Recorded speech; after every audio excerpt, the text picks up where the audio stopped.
প্রেম ঘটিত বা ভালোবাসা ঘটিত কোনো ব্যাপারে সবাই কিন্তু ইটস নট যে আসলে আমাদের এটা হয়তো ঔপন্যাসিক ব্যাপার বা ইতিহাসে এসছে যে ব্যর্থ প্রেমিক মানেই দেবদাস নাম, কিন্তু ওখানে কিন্তু ভালোবাসায় পড়লে বা প্রেমে পড়লেও কিন্তু একটা ব্যাপার আছে যে ঢাকাইয়া দেবদাস, মানে ঢাকায় একটা প্রচলিত ব্যাপার আছে যে দেবদাস বলে। সো সেখান থেকে ব্যাপারগুলো আছে এবং বাকিটা তো সিনেমায় দেখা যাবে। এবং আমাদের আসলে সাকিব বুবলি জুটি বরাবরই দর্শকদের পছন্দের, আপনি যেটি বলছিলেন যে জনপ্রিয় একটি জুটি, তো সেখান থেকে দর্শকদের ভালোবাসা সবসময় ছিল, আছে এবং থাকবে। আর আমরা অ্যাজ এন আর্টিস্ট যখন কাজ করি সবাই ইন্ডিভিজুয়ালি কিন্তু নিজস্ব সত্তা নিয়ে কাজ করি। সেখান থেকে আমার মনে হয় যে যখন অন্যদের সাথে বা অন্য শিল্পীদের সাথে কাজ করি সেটাও দর্শকরা তাদের মতো করে আসলে গ্রহণ করে। সো এটাই। আর আমার মনে হয় যে শিল্পীদের সবার নিজস্ব একটা সত্তা থাকে, সেখানে অন্য কিছু ম্যাটার করে না। অনেকদিন পরে প্রিয় মুখগুলো দেখে খুবই ভালো লাগছে, মানে চলচ্চিত্র তো আমার আরেকটা পরিবার। সো যখনই দেখা হয় খুব আপন লাগে, তার বাইরেও খুব মিস করি, বাট সম্ভব হয় না সবসময় দেখা করার।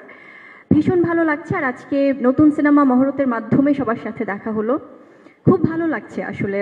যেটি আপনি বলছিলেন যে নতুন চলচ্চিত্রে নিজেকে সম্পৃক্ত করতে পেরে, ঢাকায় দেবদাস ডেফিনেটলি খুব দারুণ একটি চলচ্চিত্র হতে যাচ্ছে, একটি ভিন্ন চলচ্চিত্র হতে যাচ্ছে যেটা দর্শককে বিনোদিত করবে।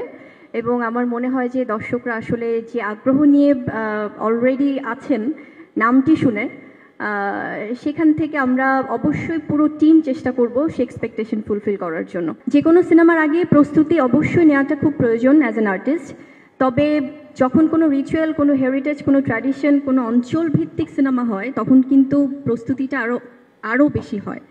তো সেখান থেকে আমার মনে হয় যে একজন ঢাকাইয়া মেয়ে হিসেবে যখন আমি নিজেকে উপস্থাপন করতে যাব দর্শকদের সামনে, আমার শতভাগ চেষ্টা থাকবে যেন সবাই ঢাকাইয়া বুবলিকেই দেখে, বা যেটাই আমার থাকবে ক্যারেক্টারের নাম। সো সেখান থেকে আমার 100% ডেডিকেশন আমি রাখবো। এটা তো চমক। আজকে যদি বলে দেই ঢাকার ভাষায় কথা তাহলে কিভাবে হবে? এটার জন্য আসলে একটু আমার মনে হয় ওয়েট করতে হবে, বড় পর্দায় যেয়ে দেখতে হবে, এবং তার বাইরেও তো দেখা হবেই সবার সাথে। বড় একটা চ্যালেঞ্জিং ক্যারেক্টার আমার জন্য হতে যাচ্ছে। তো আশা করছি ইনশাল্লাহ সবাই যখন, দর্শকরা যখন দেখবে, যখন আমার সাংবাদিক ভাই বোনেরা দেখবেন, তাদের যখন ফিডব্যাক পাবো তখন মনে হবে যে আসলে কেমন করতে পেরেছি। তবে ডেফিনেটলি খুব চ্যালেঞ্জিং ক্যারেক্টার।